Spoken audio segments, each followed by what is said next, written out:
IBD হলে রোগীটি আসলে দুই ধরনের অসুখ নিয়ে আসতে পারে। আইবিডি হলে রোগী আমাদের কাছে আসলে কি নিয়ে প্রেজেন্ট করে, এই রোগটি হলে কি হবে, আপনাকে সারাটা জীবন রোগের চিকিৎসার জন্য তখন কিছু ওষুধ খেয়ে যেতে হয়।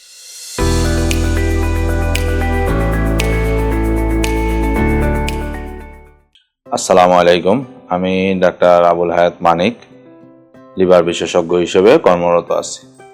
আমরা আজকে কথা বলবো এই ভিডিওতে আইবিডি নামের একটি অসুখ নিয়ে, যেটিকে ইনফ্লামেটরি বাউল ডিজিজ বলা হয়। বাংলাতে আমরা বলি, যদি কারো দীর্ঘমেয়াদী অন্ত্রের ভিতরে প্রদাহজনিত রোগ থাকে, অর্থাৎ আমাদের পেটের ভিতরে মুখ থেকে শুরু করে একদম পায়খানার রাস্তা পর্যন্ত যদি কারো দীর্ঘমেয়াদী প্রদাহ হয়ে থাকে, তাহলেই তাকে ইনফ্লামেটরি বাউল ডিজিজ বা আইবিডি বলা হয়। আইবিডি হলে রোগীটি আসলে দুই ধরনের অসুখ নিয়ে আসতে পারে। একটি অসুখের নাম হচ্ছে আলসারেটিভ কোলাইটিস এবং আরেকটি অসুখের নাম হচ্ছে ক্রনস ডিজিজ।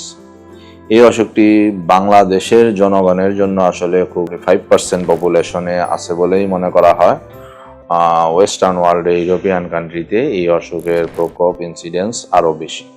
তো আইবিডি হলে রোগী আমাদের কাছে আসলে কি নিয়ে প্রেজেন্ট করে? কারো কারো ক্ষেত্রে দেখবেন যে দীর্ঘমেয়াদী আমাশয় এবং সাথে রক্ত যেতে থাকে। দীর্ঘমেয়াদী আমাশা এবং রক্ত যাওয়া, কিছু খাবার খেলে সঙ্গে সঙ্গে দৌড় দিয়ে বাথরুমে যাওয়া, এইগুলোই হচ্ছে আইবিডির মধ্যে আলসারেটিভ কোলাইটিস নামক যে অসুখটি তার প্রধান উপসর্গ। কোনো রোগী যদি পেটে ব্যথার সঙ্গে পাতলা পায়খানা এবং ওজন কমে যাওয়া ও জ্বর জ্বর ভাব থাকে, তাহলে সেই রোগীটির হচ্ছে ক্রনস ডিজিজ হওয়ার সম্ভাবনা বেশি থাকে। অর্থাৎ আইবিডি রোগী দুইভাবে প্রেজেন্ট করতে পারে। কেউ পেটে ব্যথা সহ ওজন কমে যাচ্ছে, জ্বর আছে, সাথে পাতলা পায়খানা হচ্ছে বারে বারে, আবার কারো কারো পাতলা পায়খানার সঙ্গে শুধু রক্ত যাচ্ছে, কিছু কিছু পেটে ব্যথা থাকে, ওজন কমাটা অনেক পরে যে হয়। এইভাবে ক্রনস ডিজিজ অথবা আলসারেটিভ কোলাইটিস যে কোনো একটি নিয়েই রোগীটি প্রেজেন্ট করতে পারে। এই রোগটি হলে কি হবে, আপনাকে সারাটা জীবন এই রোগের চিকিৎসার জন্য তখন কিছু ওষুধ খেয়ে যেতে হয়। সারা জীবন বলতে ইউজুয়ালি 3 to 4 ইয়ার্সের জন্য লাগে। তারপরে কারো কারো ক্ষেত্রে এটি ভালো হয়ে যায়, কারো ক্ষেত্রে মেনটেন্যান্স হিসেবে আরও অনেকদিন ওষুধ খেয়ে যেতে হয়। এই জন্য আইবিডি সম্পর্কে আমাদের সবার একটি নলেজ থাকতে হবে। কারণ এই রোগটি হলে আপনি কিভাবে এটিকে ডায়াগনোসিস করবেন, কনফার্ম করবেন, এটির জন্য খুব সিম্পল 2-3টি পরীক্ষা লাগে। রক্তের মধ্যে সিবিসি, সিআরপি করা হয়, স্টুলের একটি পরীক্ষা করা হয় স্টুল ফর ক্যালপ্রোটেক্টিন নামে, এবং পরবর্তীতে একটি কোলোনোস্কোপি পরীক্ষা করা হয়।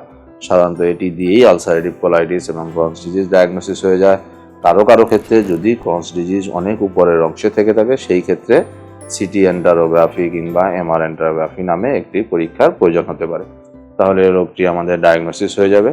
চিকিৎসার প্রয়োজনে যে কোনো গ্যাস্ট্রোএন্টারোলজিস্ট অথবা হেপাটোলজিস্ট অথবা ইন্টারনাল মেডিসিন স্পেশালিস্ট যে কেউ আইবিডি রোগের চিকিৎসা দিতে পারে। এগুলোর আধুনিক চিকিৎসা এখন বাংলাদেশেও চলে আসছে, বিভিন্ন কোম্পানি নতুন ওষুধগুলো বের করেছে। কাজে এই চিকিৎসা নিলে আইবিডি সম্পূর্ণ ভালো থাকে। এই রোগটির ব্যাপারে সচেতন হতেই হবে একটি কারণে, কারণ আইবিডির সাথে আরও কিছু রোগের অ্যাসোসিয়েশন আছে। যেমন এটি বিভিন্ন রিউমাটোলজিক্যাল ডিজিজ হতে পারে, এটির সঙ্গে বিভিন্ন স্কিনের অসুখ থাকতে পারে। সবচাইতে বড় কথা হচ্ছে আইবিডি যাদের থাকে, তাদের দীর্ঘমেয়াদী আইবিডি থাকলে 5 to 15% কেসে তাদের কোলন ক্যান্সারের রূপ নিতে পারে। এই জন্য রোগটি সম্পর্কে জানতে হবে, এটি প্রয়োজন হলে চিকিৎসা শুরু করতে হবে। সবাই আইবিডি রোগ সম্পর্কে সচেতন থাকুক, এটিই আমাদের কাম্য। ধন্যবাদ সবাইকে, ভালো থাকবেন।